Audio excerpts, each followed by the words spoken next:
Así nos...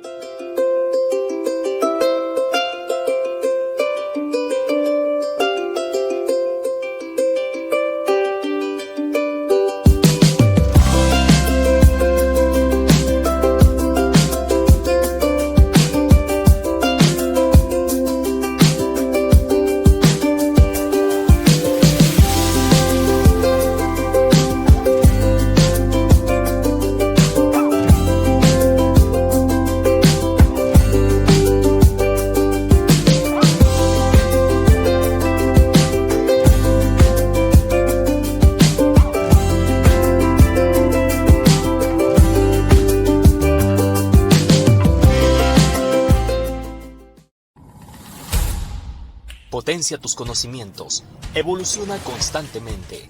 El sector bancario y asegurador no espera. Ecuador necesita profesionales capaces, con ganas de hacer un cambio positivo. En IPBF te damos las herramientas para que seas capaz de resolver de forma efectiva los desafíos que se presentan día a día. Capacítate para sobresalir. Conviértete en un experto en tu entorno laboral. IPBF, respaldados por la experiencia.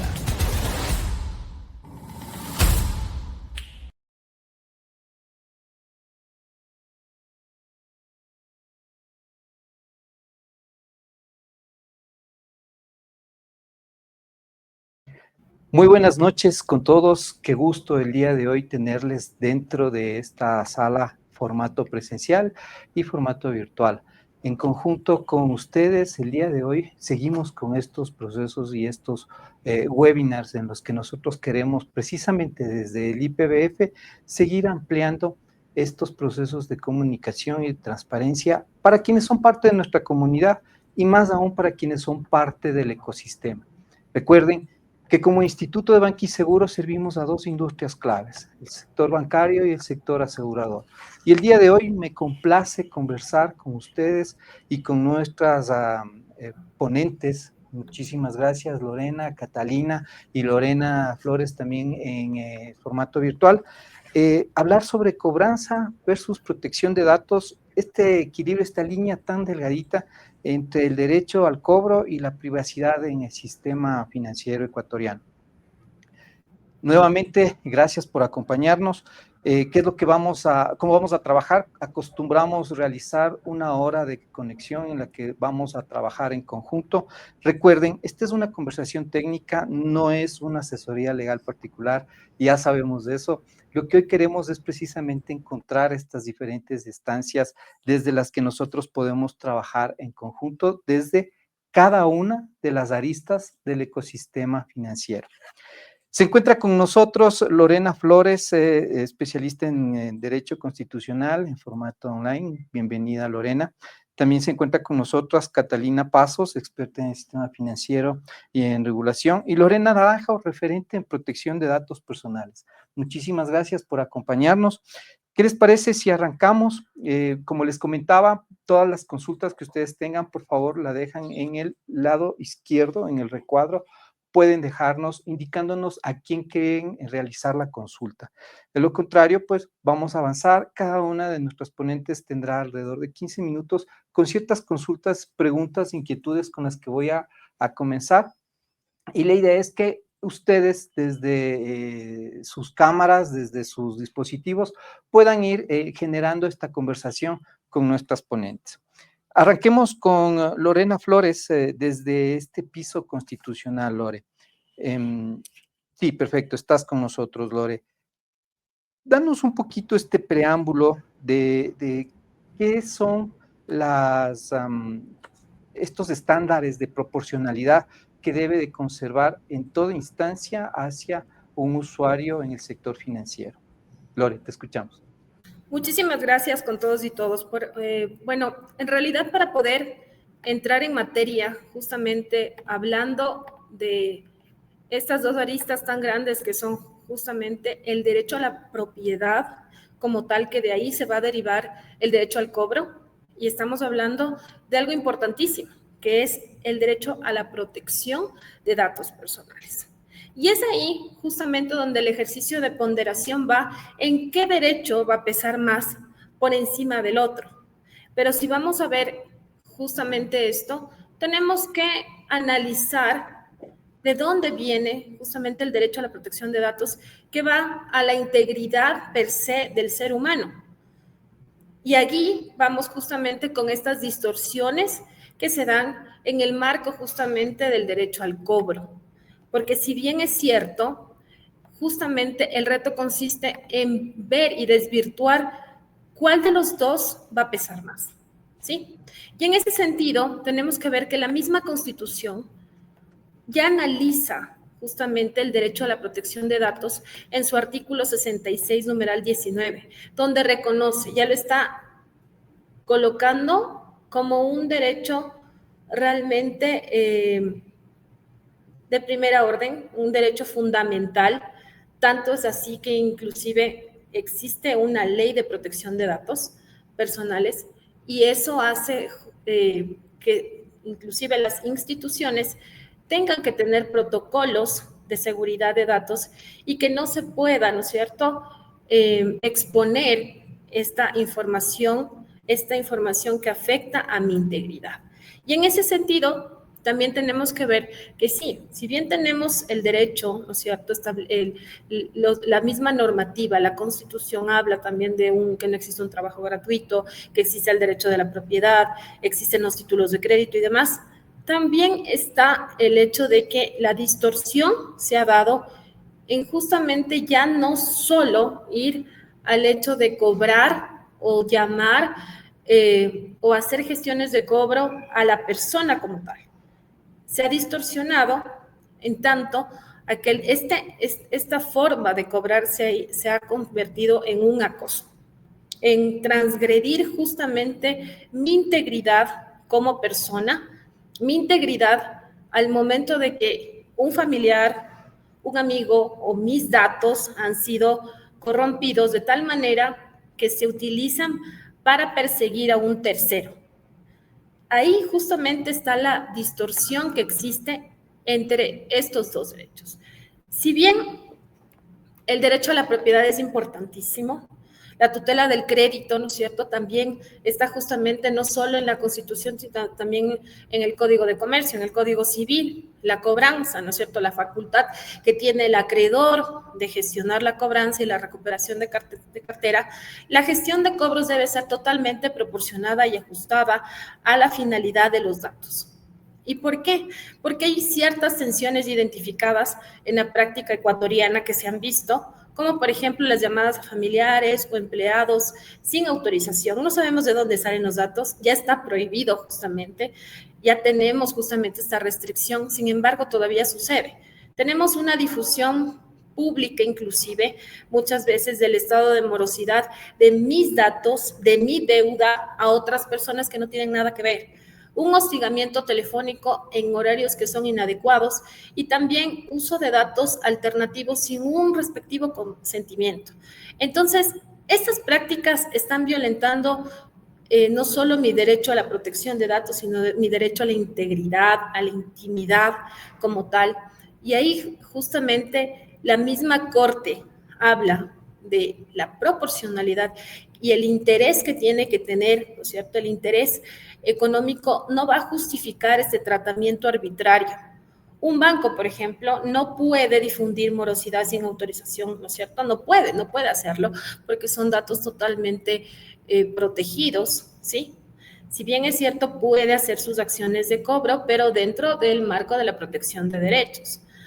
También la difusión y estos bancos de datos y la difusión de datos personalísimos sin consentimiento, estamos hablando de que vulnera no solo la intimidad, sino también vulnera también los derechos de mi familia, ¿sí?, de mi entorno. Entonces, va más allá, no solo de mi persona, en el caso de que mi deuda sea la que esté en primera orden, ¿sí?, y que comience una persecución constante con respecto a mis familiares. Y también este hostigamiento desproporcionado que no se debe dar, ¿sí? Adicional también la inexactitud de la información, porque estamos hablando de que estos correos, estas llamadas que inclusive hemos visto, ¿no? Esta extorsión que se ha dado en noticias, no por bueno, las entidades financieras bancarias formales no tienen estos tratamientos, sin embargo, hay entidades que sí llegan justamente a vulnerar y transgredir estos derechos. Y también las formas, ¿sí? La Corte Constitucional en varias sentencias ha establecido justamente el derecho, la protección del derecho a la intimidad, no solo en temas de cobro, sino también en temas, por ejemplo, de telefónicas, cuando hay la difusión de mis datos contractuales, por ejemplo, cuando hay estas llamadas que nos mencionan, quiere cambiarse de operadora, ya hay una protección per se justamente de este particular. Pero a lo que vamos es hasta dónde el derecho al cobro, este cobro, puede irse en contra de mi intimidad y de mi integridad. Esta habeas data, ¿no es cierto? Esta exposición de mis datos personales, hasta dónde puede llegar. Y eso justamente se encuentra ya regulado en la Ley Orgánica de Protección de Datos. Este tratamiento que se debe dar justamente, esta exigencia que inclusive yo puedo decir a la entidad que no puede, ¿no es cierto?, transgredir y difundir mis datos sin mi autorización.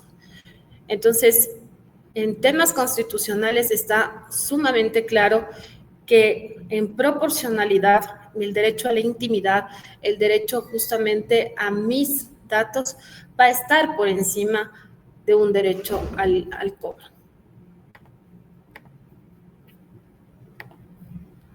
Esto, mi querido Diego, por mi parte. Gracias.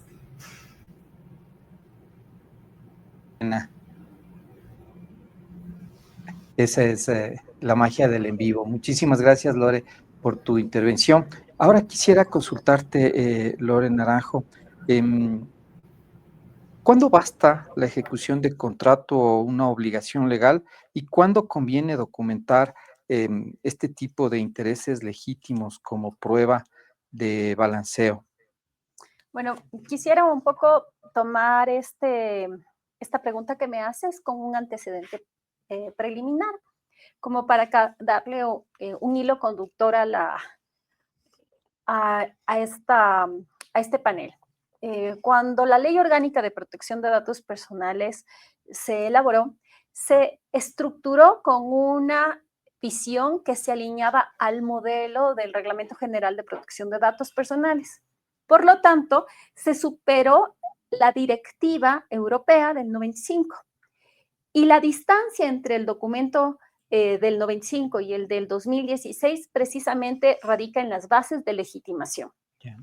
Esas bases de legitimación son las que la ley ecuatoriana tomó también como marco de referencia. Por eso es que decimos que nuestra Ley Orgánica de Protección de Datos Personales toma como referente o tiene como norma madre a la ley, al Reglamento General de Protección de Datos Personales.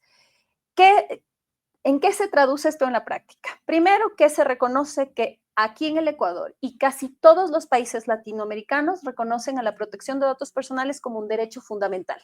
Ese es el primer elemento.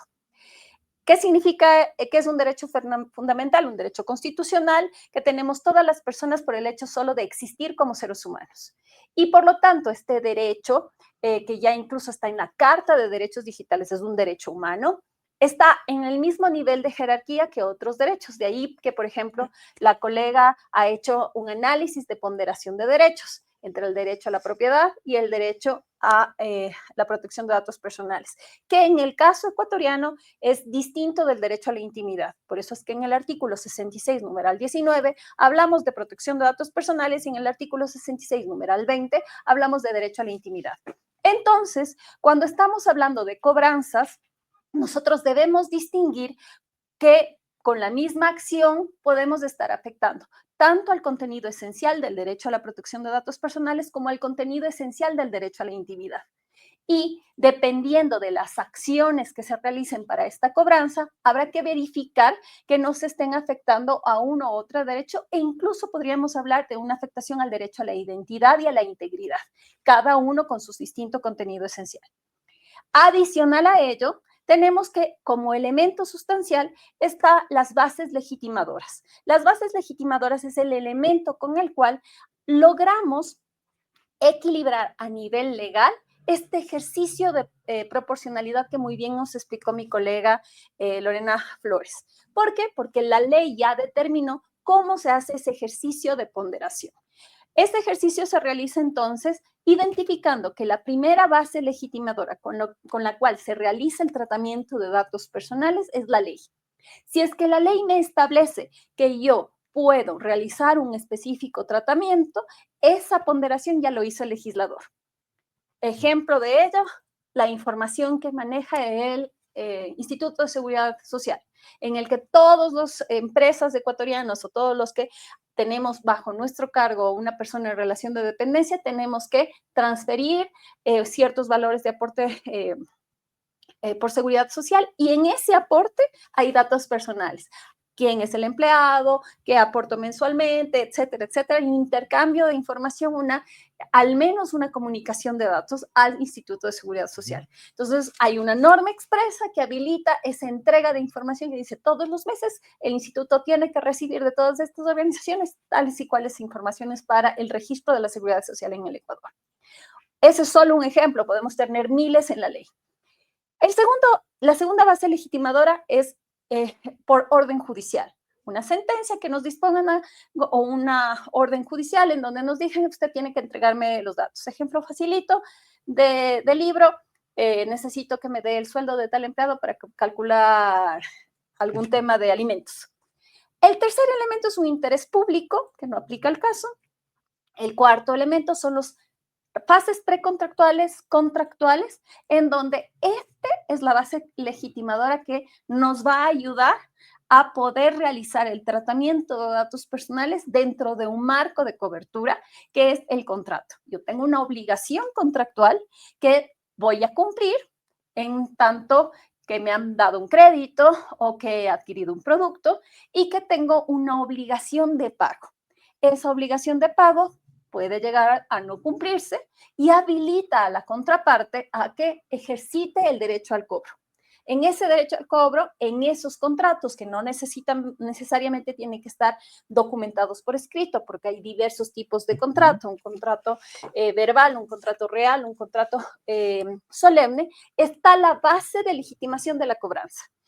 Esos documentos pueden estar o no elevados a una formalidad que se considera solemne, pero no necesariamente, también pueden ser una simple factura, que es un principio de prueba. Pero ahí está mi base legitimadora para tratar los datos. ¿Para tratar qué datos y en qué finalidad de tratamiento? Precisamente para tratar el dato de identidad de la persona, de contactabilidad, de ubicabilidad posterior para el ejercicio de esta cobranza, ¿no es cierto? Entonces, ¿qué significa? Que yo puedo tener un contrato donde tengo todo descrito o simplemente una factura en donde no tengo nada escrito, pero que se habilita estos datos obvios porque estoy ejerciendo el derecho al cobro. ¿Cuáles son las complejidades de todo esto en la práctica? Que efectivamente, como bien nos comentó Lorena Flores en su intervención, no tengo base legitimadora para tratar otros datos de persona distinta a aquella que celebró esa obligación contractual conmigo. Por ejemplo, no puedo llamar a un familiar, a un padre, a una madre, a un hijo que no tengan un vínculo jurídico que le habilite a ser parte para la cual yo ejerza este derecho del cobro.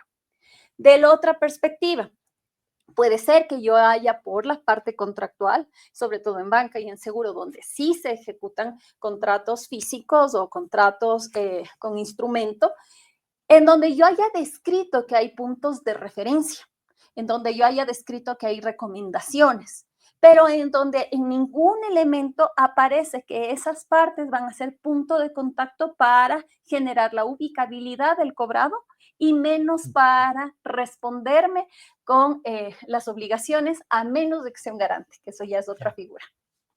Y finalmente, tenemos también estas complicaciones o estas complejidades que se arman cuando en ese ejercicio de derecho al cobro yo extralimito las finalidades originales y comienzo a usar esa información con otras finalidades posteriores. Por ejemplo, que yo transfiera estas deudas a otros y que se acumulen deudas, que suele ocurrir, y entonces en la misma interacción yo no solo te cobro por uno, sino te cobro por 10, que has tenido deudas que suele a veces producir. Eso nos habilita entonces que una de las figuras que erróneamente suele usarse, que es la base legitimadora del consentimiento, no es la aconsejable para lo que se llama derecho al cobro, sino que la base legitimadora, la base legal que te habilita a todo el tema de cobranza, van a ser realmente los vínculos contractuales o los vínculos jurídicos que nos unen en una relación recíproca en donde alguien ha dado un producto o un servicio y tiene el derecho de cobranza. Buenísimo, muchísimas gracias, Lore. Creo que me queda algo sonando en lo que me acabas de contar. Cuando agrupamos estas deudas para generar una sola gestión de cobro, las muy conocidas economías de escala, en donde todas las mismas deudas de diferentes instancias las llevamos a un solo proceso de cobranza. Algo que pasa, algo que sucede y que precisamente, Katy, quería consultarte para cerrar este triángulo, porque al final del día lo que nosotros queremos es entender o cómo podemos cumplir esta normativa de datos en cobranza. ¿Qué controles y qué métricas crees tú que deberíamos de monitorear en una entidad para demostrar que tengamos una cobranza responsable? ¿Cuáles crees tú que deberían ser este tipo de métricas específicas en una entidad? Y ahí yo quiero atarle a lo que nos han dicho las Lores, ¿no? Que ha sido una cátedra constitucional regulatoria. Me encanta porque también vamos aprendiendo. Yo voy desde el lado ya técnico del sistema financiero. O sea, ¿qué es la cobranza dentro del proceso de un crédito? Y ahí la importancia de que no le estamos dando, porque yo siento que se ha hablado mucho de qué metodología utiliza la institución financiera para la colocación y las normas se han ido más hacia ese lado, ¿no es cierto? Normas prudenciales en que tienes que ver la capacidad de pago, estas 5 Cs, ¿no? Los colaterales y todo esto se trabaja mucho en las metodologías que las instituciones financieras utilizan para colocar. Y ahora que estamos en un momento post pandemia en el cual tuvimos algunos meses de liquidez baja, las tasas variaron por esta baja liquidez y no solo son los efectos financieros los que nos han golpeado, sino también económicos, porque mucha gente hizo el crédito, se quedó sin trabajo y ya no pudo pagar. Viene la norma del alivio financiero. ¿Y qué es lo que hace el alivio financiero? No es quitarles la deuda, en realidad es alargarles esa deuda con una consecuente pago más alto de intereses, ¿ok? Ahora se viene todo este indicador de mora que ha subido en porcentajes importantes y es que las instituciones, el regulador y el controlador nos empezamos a dar cuenta que la recuperación es uno de los procesos más importantes dentro de esto que llamamos crédito, ¿no es cierto? Y ahí viene toda esta normativa, por un lado, del derecho que tienen las instituciones financieras para cobrar un dinero que se les dio en ciertas condiciones y que luego yo como deudor no cumplo con esas condiciones. ¿Hasta qué límite la institución puede utilizar todos los recursos que tenga y la información que tenga?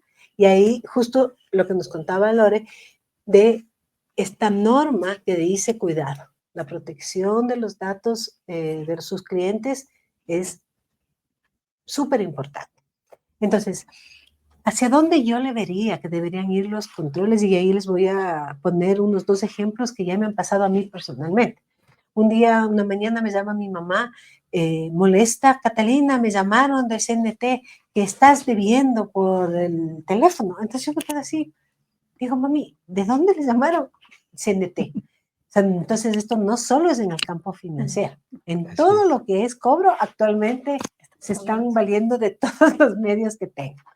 Y por el otro lado, ¿qué significa la cobranza para el sistema financiero como tal? Es uno de los apéndices de la estabilidad financiera, les diría yo, porque si no recuperamos todo lo colocado, la estabilidad se puede quebrar. Y ahí sí nos quedamos sin sistema financiero. El segundo ejemplo que les quería poner es este de que me llaman, hola, le llamamos de tal institución financiera, ¿usted le conoce a tal persona? Sí. ¿Y usted sabe dónde está viviendo? Entonces yo me quedo así como que cortada, como ya no vio una reacción en mí, me dice, lo que pasa señora es que nos está debiendo tantas cuotas y no sé, y ahí se rompió justo este derecho que uno tiene a la privacidad de tus datos personales, porque al final en un minuto me hizo enterar de que este amigo mío tenía un crédito en tal institución y que no está pagando. Entonces yo ahí lo que les diría es, como instituciones financieras, con ese derecho que tienen de preservar los depósitos que fueron colocados en sus clientes, primero es esta cercanía que deben tener con el cliente. Uno de los problemas más graves que yo tengo, que creo que tienen las instituciones es, ¿en dónde está mi cliente? O sea, ahorita es, por eso estamos recibiendo siempre, haga una actualización de datos, por favor, porque ya no lo encuentro en el teléfono, ya no lo encuentro. Entonces, es lograr, ¿cómo logro esto de estar cercano a mi cliente para que no me pase esto? Y yo pienso que esto pasa, esta lejanía, por un lado, por esta viveza criolla que también tienen los ecuatorianos, tienen, digo, yo también soy ecuatoriana, tenemos los ecuatorianos, pero esa viveza yo no acepto. O sea, saco un crédito, saco otro, saco no sé qué, y ahora ¿qué pasa? Pago 2, 3 veces y al cuarto mes ya me desaparecí, porque ya me cambié de lugar de donde vivir, ya no tengo el teléfono. Y entonces, claro, las instituciones financieras empiezan a un poco extralimitarse en estas funciones de cobro, porque ya no saben hacia dónde más ir. Entonces, esto de en dónde está mi cliente, tengo que manejarlo. ¿Y cómo? Con esta cercanía de que no es que ya te coloqué y me olvidé de ti. Ese es el problema. Porque ya yo por cumplir un presupuesto de colocación de crédito ya te coloco y se acabó, pues ya no es mi cliente.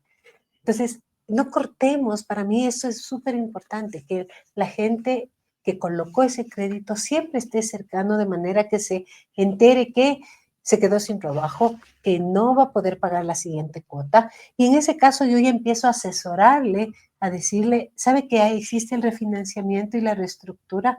Podríamos trabajar en una refinanciación para que su cuota baje y pueda cumplir con lo que ya habían conversado. Por el otro lado, si es que estamos hablando de estabilidad financiera y de no irme contra la ley que dice no me toques mis datos que yo no te he dado permiso, es conseguir el permiso, pues. Porque cuando se rompió para mí en esta segunda llamada que les dije el derecho de la persona, cuando me dijo, él tiene un crédito y me debe cuotas. Ahí ya se perdió. Pero si es que yo hago un seguimiento de mi cliente y le pido permiso cuando firmo el pagaré, cuando firmo la letra de cambio del crédito y le digo, si es que hay un problema de cobranza, ¿puedo yo hablar con tales personas? Y tengo firmado eso, ahí ya está el respeto. Pensemos en que estamos en un momento medio de normativa que se viene, por ejemplo, lo que es el open banking, la banca abierta. Ahí ya va a ser más difícil todavía ver hasta dónde es el límite de la protección de tus datos, pero la base está en el permiso que me da el dueño del dato, que soy yo. Entonces, por ahí le diría yo, o sea, me hago una barrida de cuántos clientes tengo, con quién tengo ciertos permisos y empiezo a conseguir más permisos para yo poder ir. Porque también el punto es, por más que le llame a la abuelita, a la amiga, al no sé qué, yo quisiera saber cuáles son los porcentajes de, en realidad, pagos que consiguen cuando hacen esas llamadas. Entonces, esa es una métrica que deben tener. Porque yo de cliente me entero, mi amigo se enteró, pues yo sí les llamé, le digo, me están llamando de tal parte, y me contó que fue a gritar a mundo y medio. Entonces, hasta le pierden al cliente, se rompe esa relación, y ya luego, ¿qué va a pasar? Entonces, no solo estoy infringiendo un derecho constitucional, sino también estoy rompiendo esta relación que tengo con mis clientes, que en un momento dado se puede hacer una bola bien grande. Muchísimas gracias, Katy. Varias de estas organizaciones, de estas empresas del sector financiero, tienen algunas métricas específicas para poder ir controlando que esta cercanía con el cliente no se la pierda, porque cuando estamos en cobranzas siempre valoramos y queremos que el cliente regrese a ser un cliente. Existe una máxima, un cliente es bueno hasta cuando deja de hacerlo. Y para eso precisamente hemos visto cómo incluso la tecnología nos ayuda para determinar y hacer estas auditorías de scripts. ¿Qué está pasando? ¿Qué nos dicen? ¿Qué hacemos? ¿Cómo llegamos? Entender que tenemos un horario específico y que solo dentro de este horario podemos nosotros realizar estas gestiones de cobranza. Y tener esta métrica nos permite a todos ir generando una confianza en conjunto, no porque nos esté debiendo, deja de ser algo por fuera. Quisiera, Lore Flores, ¿estás ahí? Manifiéstate, Lore. No, estamos ahí, Lore. Tú nos hablabas del Avia Datas. Quería consultarte cómo opera este Avia Datas, pero frente a los historiales de la gestión de cobro.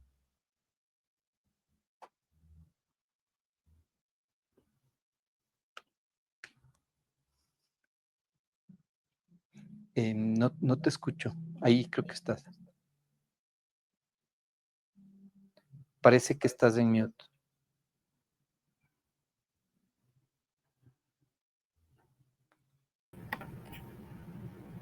¿Ahí me escuchan? Te escuchamos, Lore. Bueno, el habeas data es una garantía constitucional que lo que va a permitir justamente es el acceso a cierta información, pero obviamente información que no vaya a restringir justamente derechos. Entonces, en ese sentido, hay que ver también, hay ciertos datos que son sensibles, por ejemplo, estamos hablando justamente de los datos del sector bancario y crediticio, y que cuando estos igual son mal utilizados, ¿no es cierto? Hay que, justamente su finalidad también es proteger la cierta información, y también cierta información y la rectificación de la información como tal. Entonces, estamos hablando de una protección a nuestros datos y también cómo los están utilizando. Ese en sí es la garantía de la habeas data como tal. Ahora, el tema va más allá. Yo creo que, si bien entiendo la postura que también van a tener las instituciones bancarias, las instituciones crediticias, que van a tener que ver la manera justamente de hacer una gestión de cobro, sin embargo, hay que entender que hay que diferenciar entre la gestión de cobro con justamente la protección de derechos, y que existe, que hay maneras, ¿no? Pero cuando estamos hablando de datos personales, hay que hacer una evaluación del riesgo de esos datos. Y esto justamente, bueno, en la ley de protección de datos ya está establecido inclusive que va a haber un experto en protección de datos que se va a encargar inclusive de analizar qué datos, ¿no es cierto?, se pueden utilizar para estas gestiones como tal, y también que el derecho al cobro, ¿no es cierto?, no puede prevalecer de forma absoluta sobre el derecho a la privacidad como tal. Entonces, si bien no se va a eliminar la obligación del deudor, ¿no es cierto?, sí se debe evitar justamente que se vulneren derechos fundamentales, como decía mi par Lore. Hay que garantizar ciertos derechos, ¿no es cierto?, hay que garantizar el cobro, pero mediante el uso correcto justamente de los consentimientos informados que tenga la institución, porque obviamente cuando se hace toda la gestión para otorgar un crédito, van a tener ciertos accesos y ciertas autorizaciones. Sin embargo, hay límites que se deben establecer para que no vulneren justamente estos derechos constitucionales que van a ser el limitante para las entidades para que no exista esta mala gestión de cobro. Ustedes vieron en las noticias y que a mí realmente me alarmó el hecho justamente de que este hecho de que habían encontrado unas unidades justamente de extorsión. Entonces, donde llamaban y bueno, eran unas unidades totalmente delictivas, digo yo, donde ya habían amenazas con respecto a ciertos cobros. Entonces, ahí justamente es el límite, ¿no? El límite de cómo voy a hacer mi gestión de cobro, lo que decía también la colega, no perder a mi cliente por utilizar una manera tan, se puede decir, no solo intensa, sino coercitiva, para poder hacer una gestión de cobro. Entonces, sí hay que tener limitantes, sí hay que tener cuidado, y más que todo porque nuestra Constitución está, se puede decir, es la actual Constitución, antes de que exista la posible constituyente que quieren realizar, tiene marcado de una manera tan clara el tema de la protección de ciertos derechos. Hay muchas sentencias de la Corte Constitucional que hablan justamente de datos, de privacidad y demás. Y en ese sentido, vulnerar lo que dice la Constitución es un riesgo para una entidad crediticia. O sea, van a tener justamente un limitante que si es que lo respetan, se puede dar una gestión adecuada del cobro sin llegar justamente a estas arbitrariedades.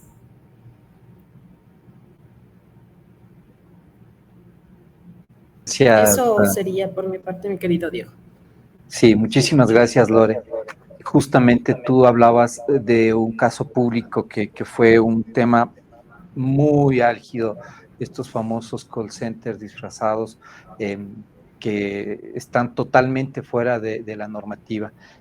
Pero para llevarle por el mismo hilo, Lorena, quisiera consultarte a ti, Lorena Naranjo. Quisiera consultarte a ti sobre los encargados y los subencargados. Creo que es algo importante que nosotros, quienes estamos, que hoy todas las empresas tenemos que tener una adopción de la ley. ¿Qué cláusulas, las no negociables, esas que no deberían de faltar, debemos nosotros incluir en cada uno de estos contratos con las agencias de cobranza?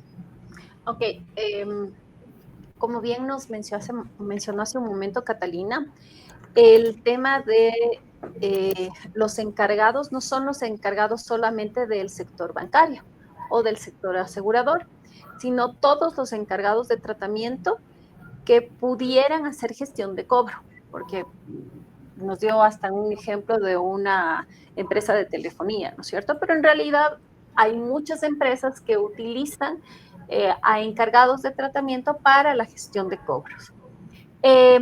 Estos encargados pueden tener la figura de un call center o la figura de un gestor legal, etcétera, etcétera. Cualquiera de ellos tiene que firmar lo que se llaman acuerdos de protección de datos personales con el rol de encargado. El encargado es una persona natural o jurídica que realiza acciones a nombre de la empresa que tiene bajo su responsabilidad o los datos de las personas, es decir, quien les dio el crédito o el producto que ahora es motivo de la acción de cobro. Y por lo tanto, hay una directa acción de identificación de buenos encargados de tratamiento, de cualificación de estos proveedores encargados de tratamiento por parte de este responsable de tratamiento, que es esta empresa proveedora del servicio del producto. Entonces, ¿qué es lo que hay que hacer? Primero, que estas empresas cumplan con esta obligación primordial, que es la calificación del encargado de tratamiento. Entonces, en esta calificación tiene que cerciorarse que ese encargado de tratamiento ya tenga implementada protección de datos personales. y no una implementación que nosotros ahora denominamos light o superficial, que es solamente decir que cumplo en papel, sino que sean realmente buenas implementaciones que se incluya en procesos administrativos, organizativos, que tenga además un aspecto tecnológico y obviamente el tema legal, porque como va a representarme a mí, todo lo que ellos hagan va a repercutir en mí. Si es que llega a haber una transgresión y por lo tanto una infracción que después puede ser auditada por la Superintendencia de Protección de Datos Personales, esa auditoría puede significarle que tanto el encargado de tratamiento pueda ser susceptible de una multa, como el responsable por no haber supervisado y verificado que estaba contratando con alguien que realmente podía cumplir su rol. Entonces, más allá de pensar que solo tengo que firmar un contrato y que con el contrato me libero de responsabilidad como banco, como aseguradora o como empresa proveedor del servicio de producto, hay que entender que esto se vuelve una cadena de acciones que se deben cumplir. Y obviamente dentro de esas instrucciones que yo como responsable tengo que disponer al encargado, se puede colocar en el contrato la posibilidad de subcontratar o no, por ejemplo. Y esa posibilidad de subcontratar establece una nueva obligatoriedad. ¿Por qué? Porque ese encargado de tratamiento a su vez tiene que cerciorarse que el subencargado haya implementado protección de datos personales, porque si no, ¿cómo traslada el manejo de los datos a una persona que no cumple, una persona natural o jurídica que no cumple con los mínimos de la Ley de Protección de Datos Personales? Por eso les digo que termina siendo una cadena. Hay empresas que deciden que ante el bajo nivel de madurez de ciertas organizaciones prohibir la subcontratación. Hay otras que deciden que sí, que es posible la subcontratación, pero que hay que hacer este ejercicio de supervisión encadenada para que no exista una posibilidad de una multa a ningún miembro de esta cadena. Otro de los elementos es cómo voy a hacer el ejercicio de transferencia de la información y cómo voy a hacer la supervisión de que no exista una entrega de esa información a otras empresas. Voy a dar un ejemplo. El encargado de tratamiento al que yo he contratado, que yo soy el Banco A, es el mismo encargado de tratamiento, call-center, gestor del Banco B. Y esa misma persona resulta ser que es cliente del Banco A y también del Banco B. Y efectivamente, en la gestión de cobranza, como es la misma empresa, utiliza esos dos datos para los dos. Y entonces, ¿estaría o no extralimitándose? ¿Puede la empresa B beneficiarse de la contactabilidad que yo he conseguido? ¿Existen mecanismos? Obviamente que sí, pero no nos olvidemos, como bien nos señalaron, que esto es un derecho fundamental y que por lo tanto yo necesito tener bases legitimadoras que pueden ser, sin lugar a duda, un contrato que me habilita el cobro, pero que también tengo que ver que hay consentimientos que tengo que haber obtenido antes de manera rigurosa y específica para lograr que esta persona que va a ser la futura cobrada haya habilitado la posibilidad de que le permitan que su información pueda ser ocupada por otros. Asimismo, cuando yo habilito que me llamen, por ejemplo, a un familiar, yo estoy disponiendo que, avisando que esté mi familiar, pero no puedo exponerle de los datos de mi familiar, no puedo darle el teléfono de mi mamá, no puedo darle el contacto, el correo electrónico de mi papá. ¿Por qué? Porque esos son sus datos. Entonces son ellos que son los titulares, los que tienen que dar consentimiento. Y esos consentimientos tienen que ser libres, informados, inequívocos, y que exentos de vicios. Entonces ahí tengo que trabajar con las organizaciones para lograr esos verdaderos consentimientos informados, porque si no van a ser consentimientos que con el tiempo van a considerarse abusivos o leoninos y no va a salir solo un tema de protección de datos, sino de derecho al consumidor, de garantía de la forma en la que estoy obteniendo esos consentimientos. Entonces, El problema es más allá o más complejo de lo que debe tener un acuerdo de protección de datos con un encargado y no limitarlo solamente a unas cláusulas que si no las volvemos prácticas no van a funcionar en el tiempo. Muchísimas gracias, Lore. Me queda claro que no solamente es una persona o una empresa a la que tenemos que ver como compañía o como organización IFI o de seguros, sino todo lo que viene atrás. Es en escala, tal cual como tú nos decías. Pero pensando en esto, frente a esta terciarización, Katy, y uso de estos centros o de estas nubes offshore, ¿qué requisitos mínimos se requieren de gobernanza, de trazabilidad y seguridad? ¿Y qué es lo que esperarían dentro dentro de este ecosistema para estos otros usos de estas plataformas? Y ahí yo devuelvo la pregunta, ¿no? ¿Les ha pasado que les llaman y les dicen, por su buen uso de la tarjeta de crédito se ha ganado usted un viaje a Guayaquil, a Cuenca, Galápagos? Venga a recoger. Y yo he caído 2 veces, ¿verdad? 2 veces. La primera me fui, pasé 2 horas. La segunda dije, no, ya, no me van a hacer esperar. No me dijo la señora. Fui 2 horas y ya desde ahí en adelante, no, no, no. He aprendido a decir el no. ¿Cómo acceden a esa información? O sea, el punto aquí sí me parece que es un tema también de control. Hay la norma, pero la gente se salta la norma y como nunca llega el castigo, seguimos haciéndolo. Entonces, cuando hablamos de esta tercerización, se hace más difícil tener esta cercanía que yo hablaba anteriormente con el cliente, pues porque ya pasó un listado a una persona que tiene como función diaria llamar, llamar, cobrar, cobrar, y es súper fuerte porque a la final se vuelve un trabajo tan automático que no importa lo que le diga la otra persona, es que verá, perdí yo el trabajo, perdió mi esposo el trabajo, estamos ahorita complicados, ¿qué más puedo hacer? Señora, tiene que pagar y tiene que pagar y tiene que pagar. Alguna vez a mí me pasó que tenía que pagar la tarjeta el 15, era 16, no me di cuenta y me llamaron inmediatamente.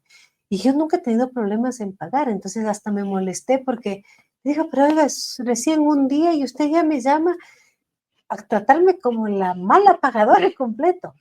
Aquí hay un ingrediente súper importante que es las emociones. O sea, no es solo que te llamo a que cumplas con lo que tú prometiste al firmar un pagaré que ibas a hacer.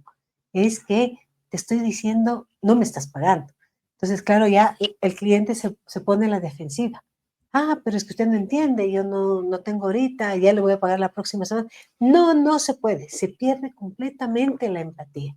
Y ese es uno de los graves problemas de la tercerización. O sea, porque ellos están cumpliendo una función que les están pagando que cumpla. Entonces, muchas veces yo hago la pregunta, porque como yo he trabajado en normativa, le digo, ¿bajo qué argumento legal usted me está haciendo esta llamada? ¿Quién le dio mis datos para darme el premio? Y claro, lo que hace la gente es, ay, a veces hasta me han dicho, usted está loca, ¿qué me hace esa pregunta? Le estoy diciendo que se está ganando un premio. Entonces, ¿hacia dónde debería ir esto de la tercerización? Que si bien ayuda a la institución a descargarse temas que no están implícitos en el proceso, y que como yo les decía antes, la cobranza es uno de los más importantes, o sea, la recuperación, qué pena que ya ahorita se están dando cuenta, muchas instituciones financieras se les fue, se colocaron los créditos sin hacer el análisis respectivo y ahora es culpa de cobranzas porque ustedes no pueden cobrar. Entonces, hay que darle un ojo a eso de no cortar, o sea, si ya voy a tercerizar porque realmente internamente no alcanzo a hacer el proceso, tengo que tener un nexo que esté cuidando hasta dónde puedo hacer la pregunta, qué puedo decirle, qué no puedo decirle y cuál es el objetivo. Porque si a la final te llamo, me dices, no tengo trabajo, ¿de dónde me vas a pagar?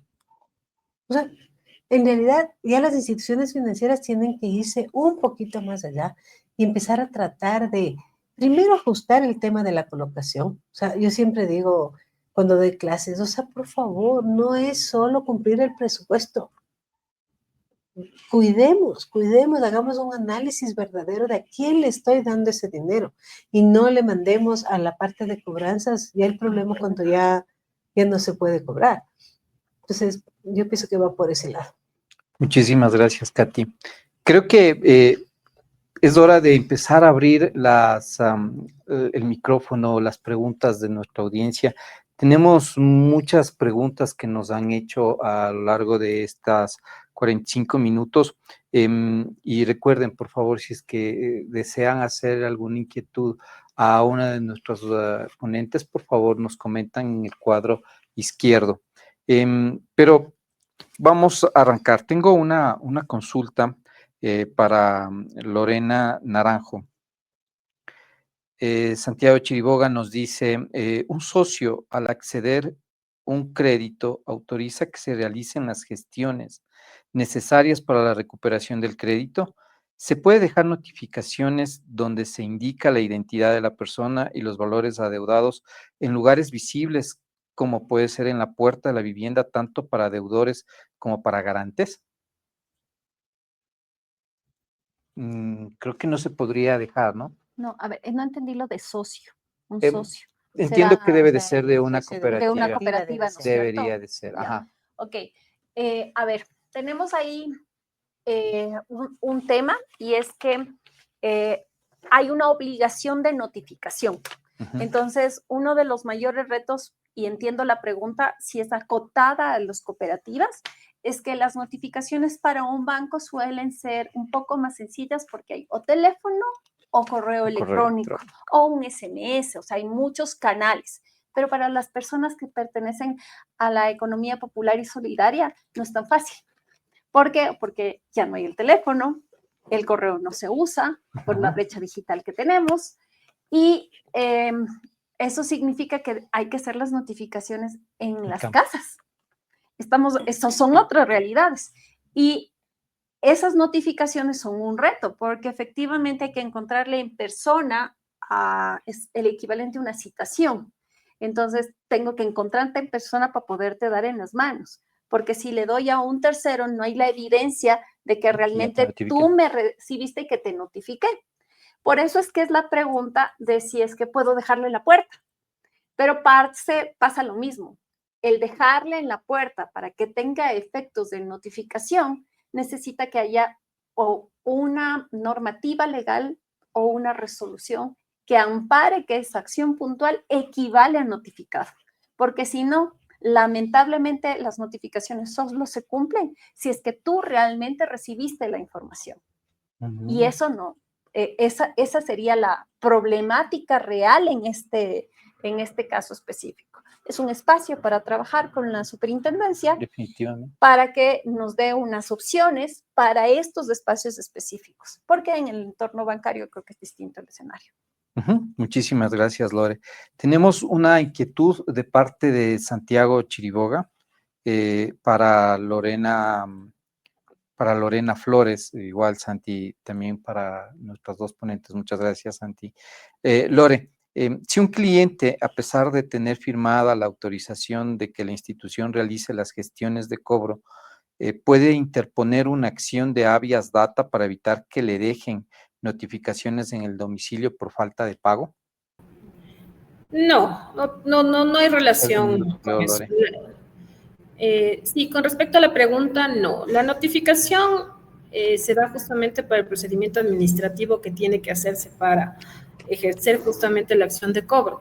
Y el habeas data es una garantía, obviamente, para verificar y que se rectifique la información y ver también, ¿no?, en qué se está manejando la información como tal. Entonces, no hay una restricción, no hay una restricción con el habeas data, ya que la notificación tiene que hacerse y el habeas data opera justamente, pero para otro tipo de actividad como tal. Él puede hacer la notificación, obviamente dentro del marco de la legalidad.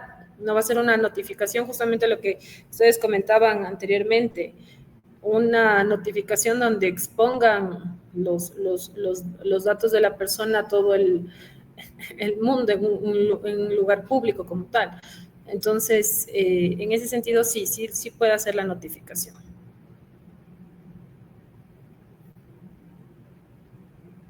Chévere, buenísimo. Muchas gracias, Lore. Una pregunta, Katy nos consulta. ¿Qué pasaría en la compra-venta de cartera? ¿Los títulos de crédito son susceptibles a ser transferidos mediante endoso? ¿Eso implica también la transferencia de estos datos crediticios? La compra-venta de cartera es una actividad que se ha venido haciendo ya desde algún tiempo y en gran porcentaje se ha utilizado para no en buena forma. ¿Por qué? Porque se sacaba la cartera de mi balance, esta cartera que no estaba tan buena, con el fin de yo como institución financiera mejorar mi indicador hacia el ente de control. O sea, si veía que la mora está complicada, que la cobertura está complicada, eso significa más provisiones. Entonces, lo que utilicé fue esta herramienta y a través de los fideicomisos pasaba la cartera a estas instituciones que me van a ayudar a cobrar. ¿Y qué pasó ya en el mediano plazo? Cuando esta cartera regresaba peor. Entonces ya lista para ser castigada, y eso significa un gasto para el balance, y en peor situación. Y esto, piénsenlo en millones de millones, ¿no es cierto? Uno de los entes de control ya sacó una resolución en la que prohíbe esta posibilidad. Ustedes ya no pueden moverme su cartera con esta idea de compro ahorita y luego te regreso para supuestamente está mejor. Entonces, o sea, se puede hacer por el lado bancario, entiendo que no hay ninguna resolución que lo prohíbe. En el lado de las cooperativas de ahorro y crédito, ahorita existen un par de resoluciones que prohíben este tema de comprar y vender cartera. Ya para estas empresas de servicios auxiliares que trabajan de esto, o sea, su función es comprar y vender cartera, existe normativa, pero tampoco existe control, como decía anteriormente. Estas sí son auxiliares que están haciendo su función, pero que nunca llega el auditor a decir, a ver, dígame, ¿por qué? Por falta de recursos, por falta de capacidades de las instituciones, y entonces sí se ha vuelto un híbrido ahí que se está moviendo, pero que está creciendo de manera importante. Entonces sí, deberíamos trabajar en conjunto para ver cómo mejoramos que esa compra-venta de cartera no le afecte a la institución financiera como tal, porque recordemos que eso es irse contra los depósitos, pero que a la vez también cumpla con el objetivo principal, que es la recuperación del capital de los créditos. Entonces, tenemos que ir haciendo como estos sandbox regulatorios que ahora ya hay el acceso. Hay una norma que salió hace unos 6 meses en la que podemos acercarnos al ente de control y pedir una autorización para innovar en este tipo de procesos. Yo pienso que cobranza debería ser uno de los más importantes actualmente, porque nos encontramos en un momento complicado en cuanto al tema de los pagos. Entonces, ahí sí es importante este tipo de reuniones, ¿no es cierto? Porque podemos ir dando ideas entre todos los expertos de los participantes del proceso y ver cuál sería la forma de, sin eludir o irnos contra la ley o la norma que ya existe, lograr que se logre la cobranza. Porque ya hablando de manera ortodoxa, así abiertamente, no puede ser posible que yo contraiga una obligación sabiendo que no voy a pagarla. O sea, ese es el punto. Entonces, también la protección de los datos, la protección del usuario financiero, tiene que tener un límite. O sea, si ya me doy cuenta que eres un cliente que tiene tantos créditos que no has pagado, tengo que pararle de alguna forma, ya no puede recibir crédito. Y ese es el volver al inicio, ¿no es cierto? Ah. La colocación. Y es que en temas de colocación tenemos tantas y varias formas que podemos cuidar y cubrir la situación financiera de nuestra organización, pero también tenemos tantas y cuantas competidores dentro de un mismo mercado, en los que seguimos viéndole al mismo nicho, al mismo cliente y hacíamos un símil, yo tranquilamente podría endeudarme en una cuadra del centro norte financiero, podría endeudarme con 4 instituciones financieras el mismo día, haciendo una entrega de mis documentos sin ningún inconveniente, instituciones de todas, IFIs, aquellas reguladas por las EPS, pero precisamente hacia allá es a donde tenemos que enfocarles. Estos controles rigurosos, no solamente en riesgos, sino también en cómo nosotros estamos validando y valorando la protección de estos datos o los datos que recibimos de nuestros clientes, va a permitir cuidar nuestra posición financiera con las organizaciones. Uh-huh. Creo pertinente agradecerles a nuestros televidentes el día de hoy. Tenemos todavía muchas de las preguntas que nos quedan en palestra, pero debemos de cumplir nuestra oferta de valor. Agradecerte, Lore Flores, Lore Naranjo, Katy, por el día de hoy acompañarnos en esta noche. Me llevo prácticamente 5 cosas clarísimas, el que nosotros deberíamos de tener este mapeo de los datos y las bases legales totalmente claras desde el inicio para poder entender y saber a quién vamos a ir luego a reclamarles. Tener esta política de contactabilidad.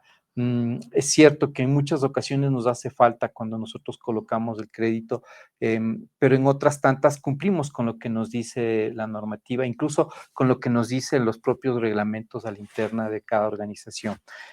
Pero también tenemos que darle ahí un ajuste de tuerca. Creo que no todas las organizaciones financieras estamos haciendo lo correcto. Por cumplir metas algunas veces lo dejamos pasar por debajo de la vara y eso no es lo adecuado. El contrato con los encargados, que sea totalmente robusto. Creo que es pertinente entender que si nosotros como organización trasladamos esta responsabilidad a otra empresa para que se encargue de este manejo de datos, tiene que estar validado, porque vamos a hacer nosotros como organización de seguros o institución financiera, vamos a ser nosotros a quienes nos vean dentro de la normativa. Y algo que creo que sí tenemos que llevarlo a toda nuestra audiencia, el tener estas métricas auditables, el saber que lo que no se mide no se mejora y el que nosotros podamos entender, conocer cómo está generando nuestro proceso de cobro a la interna o en formato externo, terciarizándolo con una organización, debe de existir un seguimiento continuo, no solamente dejarlo que siga el proceso habitual, sino entender y saber hacia dónde vamos. Muchísimas gracias a todos por asistir esta noche, les enviamos un fortísimo abrazo y nos veremos el siguiente mes con un nuevo episodio de nuestros webinars. Muchas gracias, Lore, una buena noche. Muchas gracias.